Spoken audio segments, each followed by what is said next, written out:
Hello বন্ধুরা, কেমন আছো? আশা করি তোমরা ভালো আছো। আজকে আবারও একটা নার্সিং রিলেটেড ভিডিও নিয়ে হাজির হয়েছি। স্টাফ নার্স গ্রেড 2 তে জয়েন করতে গেলে পুলিশ ভেরিফিকেশনটা করাতেই হবে। পুলিশ ভেরিফিকেশন না করালে তোমার জবটা কনফার্ম হবে না। তাই এই পুলিশ ভেরিফিকেশনের ফর্মটা কিভাবে ফিল আপ করবে এবং পুলিশ ভেরিফিকেশনের জন্য কি কি ডকুমেন্টস লাগবে সেটা আজকে এই ভিডিওর মাধ্যমে জানাবো। ফুল ভিডিওটা দেখার চেষ্টা করবে। তোমরা দেখতে পাচ্ছ গতকাল একটা ভিডিও আপলোড করেছিলাম, সেখানে অনেক কমেন্ট এসেছে যে পুলিশ ভেরিফিকেশনের ফর্মটা কিভাবে ফিল আপ করতে হবে। তাই এই ফর্মটা আজকে ফিল আপ করবো। তার আগে তোমাদের দেখাবো ডকুমেন্টসগুলো কী কী লাগবে, কী কী ডকুমেন্টস তোমাদের অ্যারেঞ্জ করে রাখতে হবে সেটা আগে তোমাদের দেখাবো। দেন তোমাদের এই ফর্মটা কিভাবে ফিল আপ করতে হয় সেটা তোমাদের দেখাবো। তোমরা দেখতে পাচ্ছ WB staff nurse grade 2 police verification documents. তোমাদের কোন কোন ডকুমেন্টসগুলো তোমাদের পুলিশ ভেরিফিকেশনের সময় লাগবে সেগুলোই তোমাদের জানাবো। তার আগে একটা কথা বলবো, এই যে তোমরা দেখতে পাচ্ছ ইউটিউব চ্যানেল রামিজ অফিসিয়াল, সঠিক ইনফরমেশন জানার জন্য এই চ্যানেলটাকে সাবস্ক্রাইব করে রাখবে। চলো ডকুমেন্টসগুলো দেখে নেব। তোমরা দেখতে পাচ্ছ ডকুমেন্টসগুলো এখানে লেখা আছে। 1 নম্বর যে ডকুমেন্টসটা সেটা হচ্ছে মাধ্যমিকের অ্যাডমিট কার্ড। মাধ্যমিকের অ্যাডমিট কার্ড, 2 নম্বর মাধ্যমিকের মার্কশিট এবং 3 নম্বর মাধ্যমিকের সার্টিফিকেট। ঠিক আছে, এই তিনটা হচ্ছে মাধ্যমিকের ডকুমেন্টসগুলো। 4 নম্বরটা দেখো হায়ার সেকেন্ডারি মার্কশিট।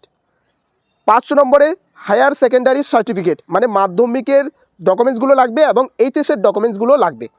এইবার হচ্ছে তুমি যদি জিএনএম করে থাকো বা বিএসসি বা পোস্ট বেসিক বিএসসি নার্সিং এইসব করে থাকো, তাহলে তোমার জিএনএমের মার্কশিট লাগবে, বা বিএসসি করে থাকলে বিএসসির মার্কশিট, বা পোস্ট বেসিক বিএসসি থাকলে পোস্ট বেসিক বিএসসির মার্কশিটগুলো লাগবে। তারপরে বলেছে যে তার সাথে সাথে তোমাদের সার্টিফিকেটটা লাগবে। ঠিক আছে, জিএনএমের যে সার্টিফিকেট দেওয়া হয়েছে সেটা লাগবে, এবং ওয়েস্ট বেঙ্গল নার্সিং কাউন্সিলের যে রেজিস্ট্রেশনটা সেটা লাগবে। ঠিক আছে, এখানে কথা হলো যাদের কাছে ওয়েস্ট বেঙ্গল নার্সিং কাউন্সিলের রেজিস্ট্রেশনটা নেই তারা প্রফেশনাল সার্টিফিকেট দিয়ে কাজটা চালাতে পারবে। 9 নম্বরে দেখো পোস্টিং অর্ডার, যেটা আমি বলেছি কিছুদিনের মধ্যে তোমাদের পোস্টিং অর্ডারটা পাবলিশ হবে। ঠিক আছে, তারপরে পোস্টিং অর্ডারের পর তোমাদের আসবে জয়েনিং লেটার। কবে জয়েন করাবে সেটা তোমাদের লেখা থাকবে। তো পোস্টিং অর্ডার প্লাস হচ্ছে জয়েনিং লেটার। 11 নম্বর যে ডকুমেন্টসটা সেটা হচ্ছে বার্থ সার্টিফিকেট। এটা নিয়ে অনেক কোশ্চিন, মানে কারো কাছে বার্থ সার্টিফিকেট নেই, সে কী করবে। আমি বলেছি বার্থ সার্টিফিকেট না থাকলে তোমাকে অ্যাডমিট কার্ডটা মাস্ট বি দিতে হবে। ঠিক আছে, 12 নম্বর কাস্ট সার্টিফিকেট। 13 নম্বর যে ডকুমেন্টসটা সেটা হচ্ছে আধার কার্ড। 14 নম্বর ডকুমেন্টস ভোটার কার্ড। তবে এখানে জানাবো, এই যে এসআইআর চলছে, এসআইআর পরে দেখবে একটা ভোটার লিস্ট পাবলিশ করা হবে। ঠিক আছে, সেই যে নতুন লিস্ট একটা পাবলিশ করা হবে, সেই লিস্টের কিন্তু একটা যেখানে তোমার নাম থাকবে সেই পেজটা কিন্তু লাগবে। New voter list name page xerox. ভালো করে বুঝবে, যে ভোটার লিস্টটা পাবলিশ করা হবে, যদি জয়েনিংয়ের আগে ভোটার লিস্ট পাবলিশ করা হয় তাহলে তোমাকে এই নিউ ভোটার লিস্টের পেজটা লাগবে। যদি জয়েনিংয়ের আগে, তো এখন তো এসআইআর চলছে, যদি জয়েনিংয়ের আগে না পাবলিশ করে থাকে এই ভোটার লিস্টটা তাহলে লাগবে না। যদি পাবলিশ করে থাকে তাহলে সেই পেজটা লাগবে, ভালো করে বুঝবে। 15 নম্বর প্যান কার্ড। প্যান কার্ডটা অবশ্যই লাগবে। রেশন কার্ড প্লাস এখানে দেখো 16 নম্বরটা ভালো করে বুঝবে, রেশন কার্ডটা লাগবে প্লাস রেশন ডিলারের সিল সিগনেচার। তোমার রেশন কার্ডটা নিয়ে জেরক্স করবে, জেরক্স করার পরে সেটা ডিলারের কাছে যাবে, গিয়ে সিল এবং সিগনেচার তার কাছ থেকে নিবে। 17 নম্বর প্রধান রেসিডেন্সি সার্টিফিকেট। 17 নম্বর ডকুমেন্টসটার কথা যে বলা হয়েছে এটা নট ম্যান্ডেটরি। ঠিক আছে, 18 নম্বরটা দেখো ফাদার। ফাদার হচ্ছে ফাদারের লাগবে, মানে বাবার কী কী লাগবে, ভোটার কার্ড প্লাস আধার কার্ড লাগবে, রেশন কার্ড লাগবে। বাবার যেগুলো দিবে বাবার সেলফ অ্যাটাস্টেড করে নিবে।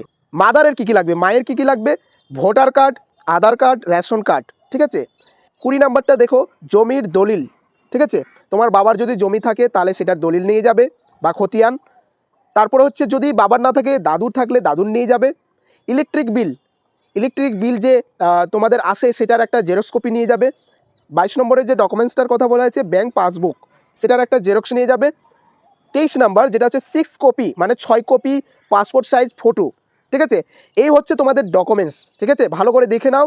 তবে এখানে একটা ইম্পর্টেন্ট কথা জানাবো, প্রত্যেকটা ভিডিওতে আমি বলি, বাবা মা অথবা নিজের, ভালো করে বুঝবে, বাবা মা অথবা নিজের হতে পারে, ডকুমেন্টসে কোনো নামের ভুল অথবা কোনো অমিল থাকলে তোমার ডকুমেন্টসে বাবার সাথে তোমার ডকুমেন্টসে মিল হচ্ছে না, বা তোমার একটা ডকুমেন্টসে আলাদা আছে বা অন্য ডকুমেন্টসে আলাদা আলাদা আছে, এই সব ক্ষেত্রে তোমাকে কি করতে হবে, তোমাকে কোর্টের অ্যাফিডেভিট করে নিতে হবে। ঠিক আছে, যখনই পোস্টিং অর্ডারটা পাবে তখনই তোমরা কোর্টের অ্যাফিডেভিট করে নিবে যদি ডকুমেন্টসের কোনো অমিল থাকে বা কোনো ভুল থাকে। ঠিক আছে, পরের পয়েন্টটা দেখো, ভেরিফিকেশন ফর্মে সেখানে একজনের গেজেটেড অফিসারের কী লাগবে, সিল এবং সিগনেচার লাগবে। তবে জানাবো, তোমরা এমও মেডিকেল অফিসারের কাছ থেকে তোমরা সেই সিগনেচারটা নিতে পারো। ঠিক আছে, হায়ার স্কুল হেডমাস্টারের কাছ থেকে নিতে পারো। ঠিক আছে, তবে এখানে আমি একটা সাজেশন দিব, যদি জয়েনিংয়ের পর তোমাদের এই পুলিশ ভেরিফিকেশনটা করাতে হয়, তাহলে তোমরা কি করবে, যেখানে তোমরা জয়েনিং করবে সেখানে তোমরা ডিউটি করবে, ডিউটি চলাকালীন সেখানে যে কোনো একটা ডাক্তারের কাছ থেকে সিগনেচার নিয়ে নেবে সেই ফর্মটাতে। ঠিক আছে, এটাই হচ্ছে ভালো একটা পয়েন্ট।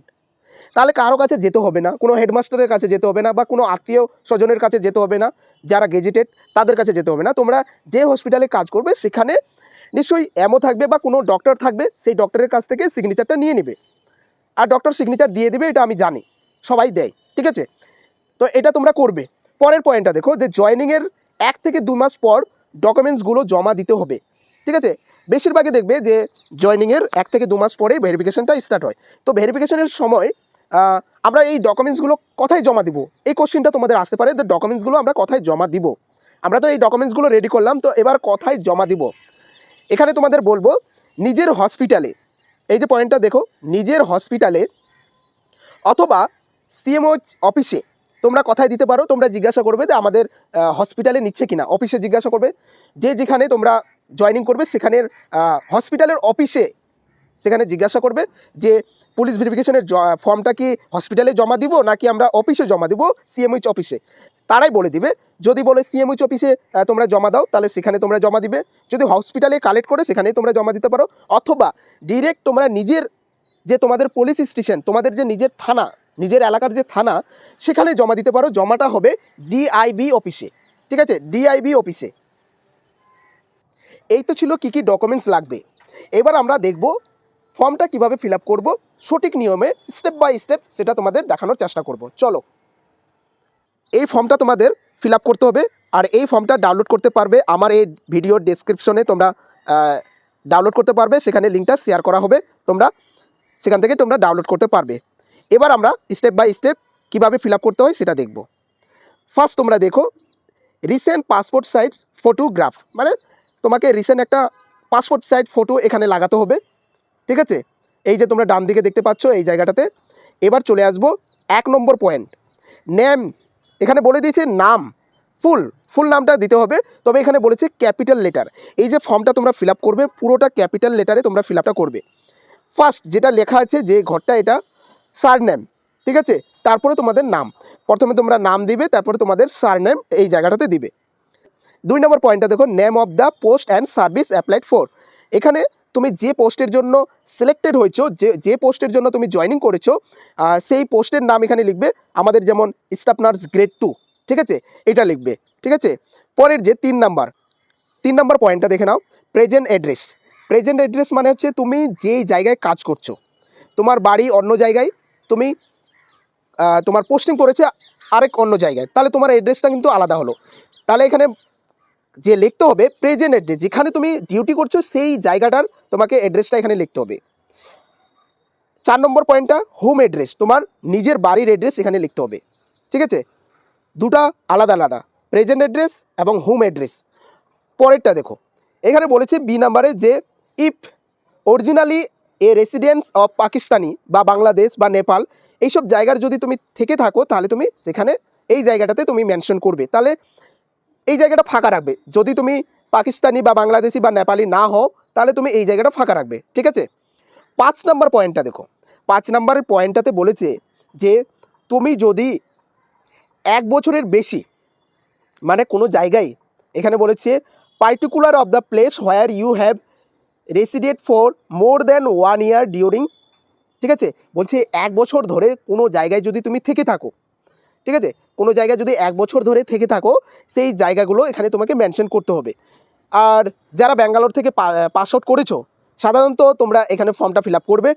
কারণ তোমরা তো বাইরের স্টেটেই তোমরা কিন্তু থাকছিলে, ঠিক আছে, 3 বছর বা 3.5 বছর ধরে। তো তোমরা এটা মেনশন করতে পারো। আর আমি এখানে বলবো যারা আমাদের ওয়েস্ট বেঙ্গলেই তোমরা পাস আউট করেছো, তো তোমরা যেই জায়গাতে তোমরা মানে বেশি সময় ধরে থেকেছো, 1 বছরের বেশি, সেই জায়গাগুলো এখানে মেনশন করবে। যেখানে পড়াশোনাটা করেছো সেই জায়গাগুলো এখানে মেনশন করে দিবে, ঠিক আছে। যেমন ধরে নে তুমি ব্যাঙ্গালোরে তুমি পড়াশোনা করেছো, যে কবে তুমি অ্যাডমিশন নিয়েছিলে এবং কবে থেকে তুমি সেখান থেকে চলে এসেছো। ধরে নাও তুমি 2019-এ অ্যাডমিশন নিয়েছো, 19টা গেল, 20 গেল, 21 গেল, তাহলে 19 থেকে 21 পর্যন্ত তুমি কোথায় ব্যাঙ্গালোরে ছিলে সেই জায়গাগুলো এখানে তুমি নামগুলো লিখে দিবে, ঠিক আছে। তো এই ছিল 5 নম্বর পয়েন্টটা, ভালো করে বুঝবে। যেই জায়গায় তোমরা 1 বছরের বেশি যে জায়গাটাতে তুমি থেকেছো সেই জায়গাগুলো এখানে লিখতে হবে, ঠিক আছে। আর যারা ওয়েস্ট বেঙ্গল থেকে পাস আউট তারাও এখানে লিখতে পারো, যেখানে ধরনের তোমরা পড়াশোনাটা করেছো সেই জায়গাগুলো এখানে মেনশন করে দিবে, ঠিক আছে। 6 নম্বর পয়েন্টটা দেখো। 6 নম্বর পয়েন্টে বলেছে ফাদার নেম, ঠিক আছে, বাবার নাম সবগুলো কিন্তু ক্যাপিটাল লেটারে তোমরা লিখবে। বাবার নাম এই 1 নম্বর পয়েন্টে লিখবে বাবার নাম। বি নাম্বারে এখানে বলেছে প্রেজেন্ট পোস্টাল অ্যাড্রেস, এখানে বি নাম্বারে অ্যাড্রেসটা লিখবে, ঠিক আছে। আর পার্মানেন্ট হোম অ্যাড্রেস, তারপরে এই যে সি নাম্বার আছে, সি নাম্বারে তোমাদের হোম অ্যাড্রেস, বাবার প্রেজেন্ট অ্যাড্রেস, বাবার পার্মানেন্ট অ্যাড্রেস, ঠিক আছে, এই দুটো লিখবে। বাবা কি করে, প্রফেশনটা কি, বাবা যে কাজ করে সেটা লিখবে। যদি কোনো জব করে সেটাও এই ই নাম্বারে মেনশন করবে, ঠিক আছে। যদি জব করে থাকে তাহলে ই নাম্বারে মেনশন করবে, ঠিক আছে। 7 নম্বর পয়েন্টটা দেখো। 7 নম্বর পয়েন্ট এখানে হচ্ছে ন্যাশনালিটি। ন্যাশনালিটি কি, এখানে তোমরা এ নাম্বারে তোমরা ইন্ডিয়ান লিখবে। বাবা যদি ইন্ডিয়ান থাকে মানে ভারতীয় থাকে তাহলে ইন্ডিয়ান লিখবে। মায়ের কি আছে, মায়েরও লিখে নিবে। তুমি যদি তোমার যদি হাজব্যান্ড থাকবে হাজব্যান্ডের এখানে লিখবে। সব এখানে ন্যাশনালিটি লিখে দেবে ইন্ডিয়ান, ঠিক আছে, যেটা থাকবে। যদি তুমি আনম্যারিড তাহলে তো তোমার এখানে ওয়াইফ বা হাজব্যান্ড থাকবে না, সেটা তোমাদের করতে হবে না। 8 নম্বর পয়েন্টটা দেখো, এখানে বলেছে exact date of birth. Exact date of birth, এই যে এ নম্বর পয়েন্টটা আছে, এ নম্বর পয়েন্টে এক্সাক্ট ডেট অফ বার্থটা লিখবে। কোথা থেকে এটা কালেক্ট করবে, তুমি বার্থ সার্টিফিকেট থেকে করতে পারো বা অ্যাডমিট কার্ড অনুযায়ী তোমরা করতে পারো। এই ডেট অফ বার্থটা দুটো জায়গা থেকে তোমরা ডেট অফ বার্থটা কালেক্ট করতে পারবে। এবার হচ্ছে বি নাম্বার, 8-এর বিটা দেখো, প্রেজেন্ট এজ। এজ মানে বয়স, তোমার প্রেজেন্ট বয়স কত, এই বি নম্বর ঘরে তোমরা প্রেজেন্ট বয়স, তোমার বয়সটা কত সেটা লিখবে। সি নাম্বারে দেখো এজ অফ ম্যাট্রিকুলেশন, ঠিক আছে, এখানে হচ্ছে তোমরা এই যে এজটা কাউন্সিল করবে সেটা হচ্ছে স্কুল ফাইনাল, তোমার যে কি বলবো, ফাইনাল যে স্কুল তুমি ফাইনাল করেছো তখন তোমার এজ কত ছিল সেটাও লিখবে, ঠিক আছে। স্কুল ফাইনাল বা ধরনের এজ অফ ম্যাট্রিকুলেশন, এই দুটো তোমরা মেনশন করবে সি জায়গায়। 9 নম্বরের ঘরটা দেখো, 9-এর এ, এখানে বলছে প্লেস অফ বার্থ, তুমি কোথায় জন্মগ্রহণ করেছো জন্মস্থানের এখানে মেনশন করতে হবে। তারপরে বলছে তোমাকে ডিস্ট্রিক্ট মেনশন করতে হবে। তারপরে হচ্ছে স্টেটটা মেনশন করবে, প্লাস এই সাথে আবার রিলিজনটা দিয়ে দিবে। এখানে স্টেট লিখবে, ব্র্যাকেটে রিলিজন কি আছে সেটা দিয়ে দিবে। এখানে আরেকটা জিনিস বলেছে যে কাস্ট সার্টিফিকেট তুমি যদি দিয়ে থাকো, ঠিক আছে, যদি জেনারেল হয় তাহলে এখানে জেনারেল লিখবে, ব্র্যাকেটে অ্যাস করে জেনারেল লিখে দেবে। আর ওবিসি হলো ওবিসি লিখবে, সেটা এখানে এই জায়গাটাতে মেনশন করবে, বি জায়গাটাতে, ঠিক আছে। এখানে হচ্ছে একটা পয়েন্ট যে এডুকেশন কোয়ালিফিকেশন হচ্ছে তোমরা মাধ্যমিক কোথা থেকে পাস আউট করেছো, কোন বোর্ড থেকে পাস আউট করেছো, নেম অফ দ্য স্কুল এখানে বলেছে, ডেট অফ এন্ট্রি কবে তুমি এন্ট্রি নিয়েছিলে, এবং ডেট অফ লিভিং। এখানে কিন্তু এখানে তোমরা ডেট বলেছে, এখানে তোমরা ইয়ারলি লিখে দিবে। বা তোমাদের যখন দেখবে যে মাধ্যমিকের যে সার্টিফিকেটটা থাকবে সেই সার্টিফিকেটের মধ্যে কিন্তু লেখা থাকবে তোমরা মাধ্যমিকে কবে তোমরা পাস আউট করেছো। তাহলে তোমরা মাধ্যমিকের মার্কশিট থেকে বা মাধ্যমিকের সার্টিফিকেট থেকে তোমরা এখানে তোমরা লিখতে পারবে, মানে দেখে দেখে লিখতে পারবে। এবং এক্সামিনেশন পাস, তুমি কবে পাস আউট করেছো, মাধ্যমিক কবে পাস আউট করেছো এই ঘরে লিখবে। এবং মাধ্যমিক যে স্কুলে এখানে বলেছে নেম অফ স্কুলের নাম লিখবে, এবং স্কুলে কবে এন্ট্রি করেছো, এন্ট্রি বলতে আমি ধরনের 8 ক্লাসে কোনো একটা স্কুলে অ্যাডমিশন নিয়েছি, তো অ্যাডমিশন কবে নিলাম 8 ক্লাসে, এবং সেখান থেকে কবে আমি বার হয়েছি, বা 10 অবধি আমি এখানে পড়াশোনা করেছি, তারপরে 12-এ অন্য জায়গায় করেছি, সেটা আবার নিচে মেনশন করবে। যদি আমি ধরেন 5 থেকে আমি 12 পর্যন্ত একটাই স্কুলে পাস মানে করেছি, তাহলে 5-এ আমি কবে এখানে আমি এন্ট্রি করেছি, ঠিক আছে, এবং 12 পর্যন্ত মানে 12-এ আমি কবে আমি পাস আউট করেছি, ঠিক আছে, পাস আউটটা এখানে লিখবে। আর আমি কবে আমি লিভিং সার্টিফিকেটটা নিয়েছি সেটা এখানে লিখবে। ভালো করে বুঝবে, স্কুলের নাম লিখবে, দেন তোমরা কবে এন্ট্রি করেছিলে সেই স্কুলে, এবং কবে তোমরা সেখান থেকে লিভ করেছো, লিভ মানে লিভিং সার্টিফিকেটটা নিয়েছো সেই স্কুল থেকে। আর এখানে মেনশন করে দিবে যে আমি পাস আউট কবে করেছি, এত থেকে এত। তো তোমাদের মাধ্যমিক এখানে দিবে, উচ্চ মাধ্যমিক এখানে দিবে, জিএনএম এখানে দিবে, বা ধরেন যাদের বিএসসি আছে বিএসসি দিবে। তো এইসব হচ্ছে কোয়ালিফিকেশন। 12 নম্বর পয়েন্টটা দেখো, if you have at any time been employ, কোনো জায়গায় যদি তুমি কাজ করে থাকো এমপ্লয় হিসাবে, তো এখানে মেনশন করতে বলেছে যে ধরনের তুমি কোনো কাজ করেছো যেটাকে বলে এক্সপিরিয়েন্স। তো আমি এখানে বলবো, তোমাদের সাজেশন দিব, তোমাদের এক্সপিরিয়েন্স থাক বা না থাক, যদি থেকে থাকে খুব ভালো, তোমরা এই ঘরটা ফাঁকা রাখার চেষ্টা করবে। কেন এখানে বলবো, যেহেতু আমাদের এক্সপিরিয়েন্সের কোনো কি বলবো ভ্যালু নেই, মানে কোনো নাম্বার নেই, তাহলে আমি এখানে এক্সপিরিয়েন্স কেন শো করাবো? আর এখানে যদি তুমি এক্সপিরিয়েন্স শো করাও, তাহলে তোমাদের যেখান থেকে তুমি এক্সপিরিয়েন্স সার্টিফিকেটটা নিয়েছো সেখানে কিন্তু পুলিশ যাবে, গিয়ে কিন্তু ভেরিফিকেশনটা করবে। ঠিক আছে, তো এত কিছু ঝামেলাতে না যাওয়াটাই ভালো। ঠিক আছে, আমি বলবো যেহেতু এক্সপিরিয়েন্সের কাউন্ট হচ্ছে না, তাহলে আমি এক্সপিরিয়েন্স এখানে কেন দেখাবো? ঠিক আছে, তোমরা চাইলে দেখাতে পারো, তবে আমি এখানে বলবো এই জায়গাগুলো ফাঁকা রাখলে খুব ভালো, কোনো অসুবিধা হবে না। ঠিক আছে, তোমরা যদি এই জায়গাগুলো ফাঁকা রাখো, আমি এক্সপিরিয়েন্স দেখাবো না, কোনো প্রবলেম নেই। ঠিক আছে, একদম কোনো প্রবলেম হবে না যদি এই এক্সপিরিয়েন্স না দেখাও। আর যদি তুমি দেখাও কোনো অসুবিধাও হবে না। ঠিক আছে, তোমরা দেখাতে পারো, তোমার এক্সপিরিয়েন্স থাকলে তুমি এখানে শো করাবে। তবে এখানে বলবো, যদি তুমি এখানে এক্সপিরিয়েন্স শো করাও যে আমি এই জায়গায় কাজ করছিলাম, এত তারিখ পর্যন্ত বা এত ডেট পর্যন্ত আমি কাজ করেছি, বা ওখানে দেখো এখানে ফুল অ্যাড্রেস দিতে হবে। ঠিক আছে, যেই হসপিটালে কাজ করবে সেই হসপিটালের এখানে অ্যাড্রেস দিতে হবে। আর এখানে দেখো ভালো করে বুঝিয়ে দিই যে তুমি কী হিসাবে কাজ করেছো, স্টাফ নার্স হিসাবে, তাহলে তোমাকে এখানে স্টাফ নার্স দিতে হবে। পিরিয়ড, তুমি কবে থেকে কবে পর্যন্ত এখানে কাজ করেছো এবং সেই হসপিটালের ফুল অ্যাড্রেস এখানে লিখতে হবে। এই হচ্ছে এক্সপিরিয়েন্সের এখানে ডিটেলসে লিখতে হবে। তবে এখানে লাস্ট একটা কথা বলবো, যদি তুমি এখানে এক্সপিরিয়েন্স শো করাও, তাহলে কিন্তু তোমাকে সেই জায়গাগুলোতে পুলিশ ভেরিফিকেশন হবে, সেখানে কিন্তু ইনকোয়ারি করবে, পুলিশ গিয়ে সেখানে ইনকোয়ারি করবে আদৌ তুমি সেই জায়গাগুলোতে কাজ করেছো কিনা, সেগুলো খুঁটিয়ে খুঁটিয়ে দেখা হবে। যেহেতু এই রিক্রুটমেন্টে এক্সপিরিয়েন্সের কোনো ভ্যালু নেই, তাই বলবো যদি ফাঁকা রাখো কোনো প্রবলেম নেই। চলো পরের টপিকে চলে আসি, মানে পরের নাম্বারে 13 নম্বর পয়েন্টটাতে কি বলেছে, যদি তোমার কোনো ক্রিমিনাল কেস থাকে, দেখো এখানে মেনশন করে দেওয়া হয়েছে, বা কোনো কেস থাকে সেটা তোমরা এখানে মেনশন করবে। তবে এখানে জানাবো, ছোটো মোটো কেস থাকলে কোনো অসুবিধা হবে না। যদি মার্ডার বা রেপ কেস বা আরও যেগুলো হচ্ছে ভাইটাল কেস, সেগুলো থাকলে কিন্তু তোমার প্রবলেম হবে পুলিশ ভেরিফিকেশনের জন্য। ছোটো মোটো কেস যেটা বললাম, ধরো না তুমি কারো কাছে কোনো ঝগড়া করছো, বা বাড়ির কোনো ঝগড়া হয়েছে, সেটা নিয়ে তোমাকে কি বলবো কেস করে দিচ্ছে, এইসব কেসের জন্য তোমার পুলিশ ভেরিফিকেশনটা আটকাবে না। বড় কেস হলে কিন্তু তোমার পুলিশ ভেরিফিকেশনটা আটকে যাবে। ঠিক আছে, তো যদি কোনো বড় কেস থাকে তাহলে এখানে মেনশন করে দিবে। 14 নম্বর পয়েন্টটা বলেছে, তোমার বাড়ির আশেপাশে তোমার জানাশোনা 2জন ব্যক্তির নাম এখানে দিবে। 2জন ব্যক্তির, এই 14 নম্বর পয়েন্টটা খুব ইম্পর্টেন্ট, 2জনের নাম এখানে লিখবে। ঠিক আছে, আমি এখানে একটা সাজেস্ট করব, যে লোকের নামটা তোমরা এখানে শো করাবে বা তোমাদের নামটা এখানে লিখবে, সেই লোককে কিন্তু ফোন করবে, পুলিশ স্টেশন থেকে ফোন করবে। সেই লোকটা যদি বলে যে আমি তাকে চিনি না, তাহলে কিন্তু তোমার প্রবলেম হতে পারে পুলিশ ভেরিফিকেশনের জন্য। তাহলে এমন একজন ব্যক্তির নাম লিখবে, বা এমন 2জন ব্যক্তির নাম লিখবে যে যে ব্যক্তি তোমাকে ভালো করে চিনে এবং তোমার ভালো চাই। ভালো চাই এটার জন্য বললাম যে কোনো এমন ব্যক্তি আছে, তুমি নামটা দিয়ে দিলে তুমি ভাবছো ও আমাকে চিনে, বা এমন হতে পারে যে যখন পুলিশ ফোন করবে তাকে, সে যদি বলে যে আমি তাকে চিনি না, তাহলে কিন্তু প্রবলেম হয়ে যেতে পারে। 14 নম্বর পয়েন্টটা খুব ভাইটাল, তাই আবারও বলছি, যে 2জন ব্যক্তির এখানে নাম মেনশন করবে, তাদেরকে কিন্তু জানিয়ে রাখবে, অ্যাডভান্স জানিয়ে রাখবে যে এই 1 থেকে 2 মাসের মধ্যে থানা থেকে ফোন আসতে পারে।